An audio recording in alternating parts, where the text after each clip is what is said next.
There's something different about people who grew up in the 1990s. Not better, not worse, just different. You can spot them in a crowded room. They're the ones who still remember phone numbers by heart, who pause before posting something online, who can sit through an entire movie without checking their phone, who feel a strange, quiet discomfort with how fast everything moves now.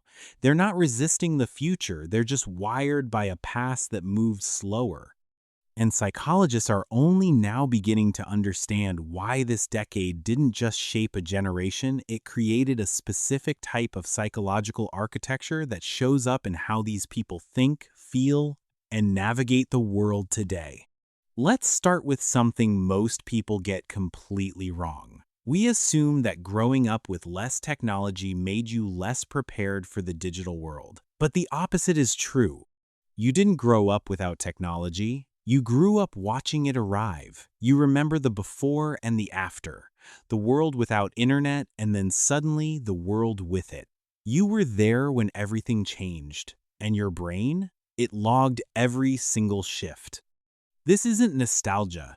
This is something else entirely. Because while other generations were born into their realities, you were born into one world and came of age in another.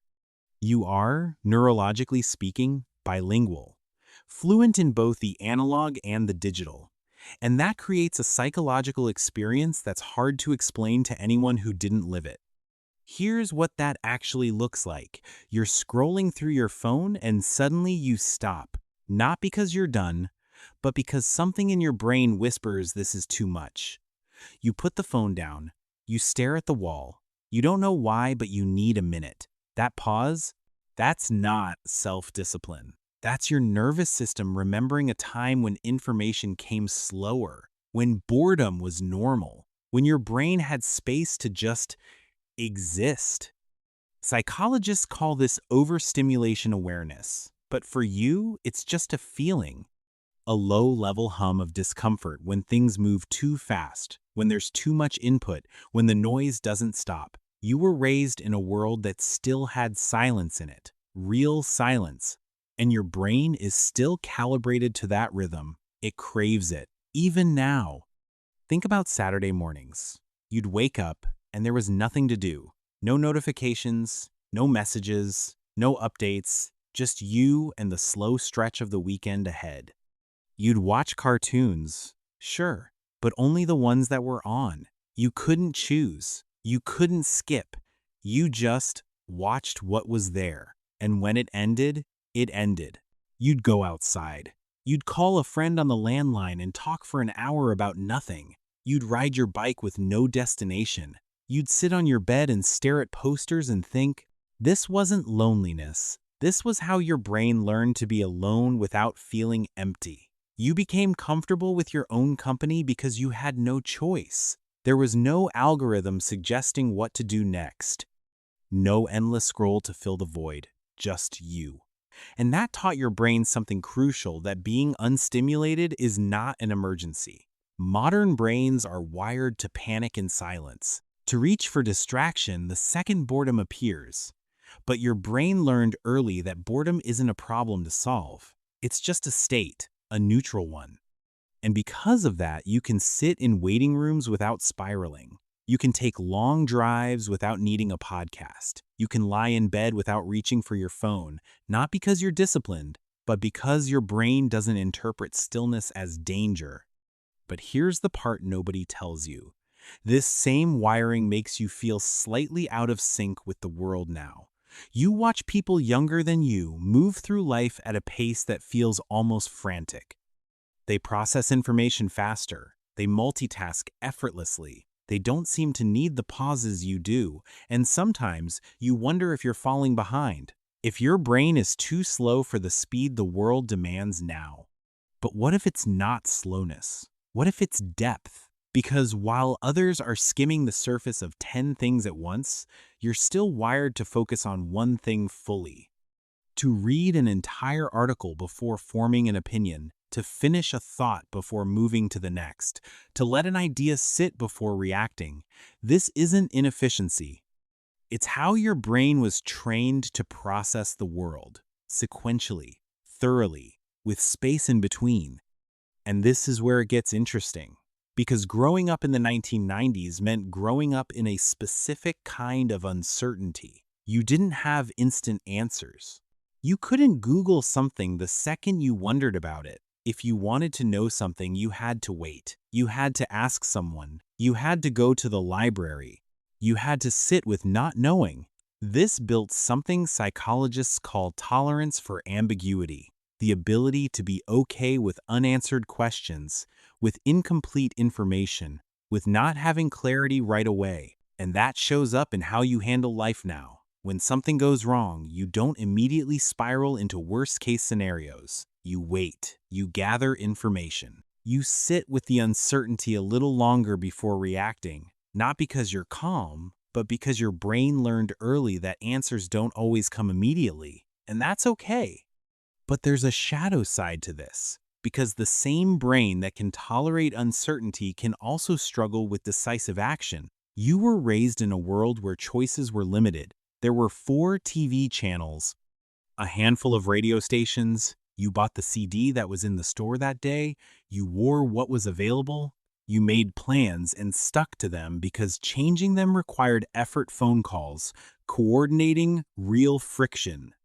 Now, the world offers infinite options, and your brain, wired for scarcity, freezes. You scroll through Netflix for 20 minutes and watch nothing. You read restaurant reviews until you're too tired to go out. You overthink texts before sending them, not because you're indecisive, but because your brain is still operating in a framework where choices felt more permanent, where you couldn't undo things as easily, where commitment meant something. This creates a quiet, constant tension. You feel pressure to optimize every decision because you remember a time when you couldn't, when you had to live with your choices, when there were no do-overs. And even though the world has changed, your brain is still bracing for consequences that don't exist anymore. Let's talk about relationships. You grew up in a world where friendships required effort, real effort. If you wanted to talk to someone, you had to call their house, and their mom might answer. You had to make plans days in advance. You had to show up. You couldn't just text, "on my way," 15 minutes late. You were either there or you weren't. This taught your brain that connection requires intentionality, that relationships are built through consistent, small acts of showing up. And because of that, you value depth over breadth. You'd rather have 3 close friends than 30 acquaintances. You'd rather have 1 meaningful conversation than 10 surface-level chats. Not because you're antisocial, but because your brain learned early that real connection takes time, and you're still wired to invest that time.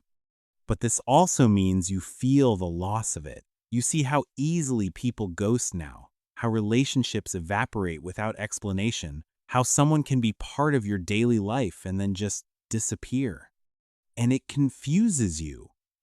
Not because you don't understand how it works, but because your brain still expects closure, still expects the kind of ending that requires a conversation, a phone call, something. You were raised in a world where endings were messy and real, where you had to face people, where avoidance required actual effort. And even though you've adapted, part of you still carries that expectation, that relationships should end with something more than silence.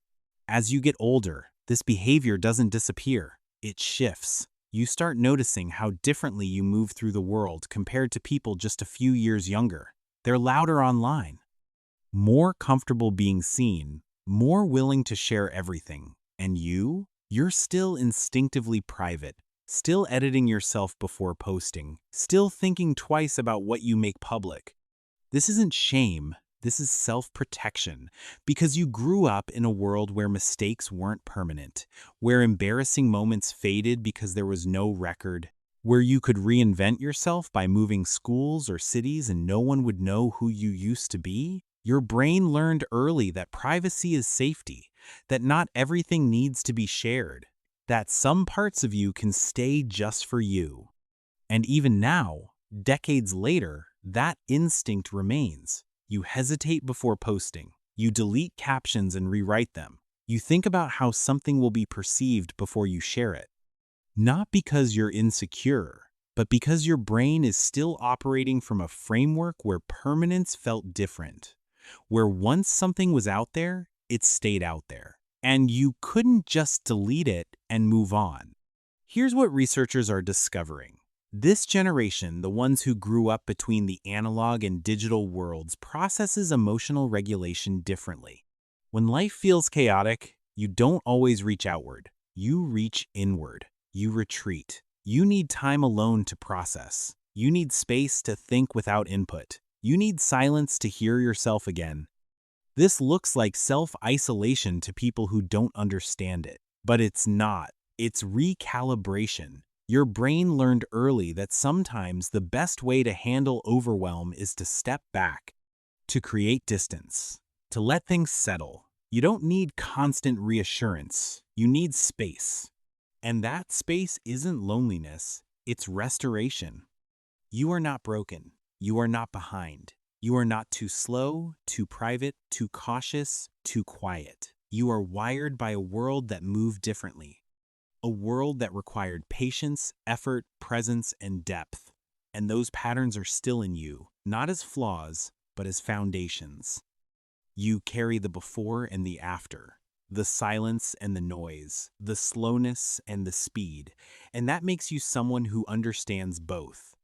Someone who can move through the modern world while still holding space for the parts of yourself that need stillness, that need depth, that need time.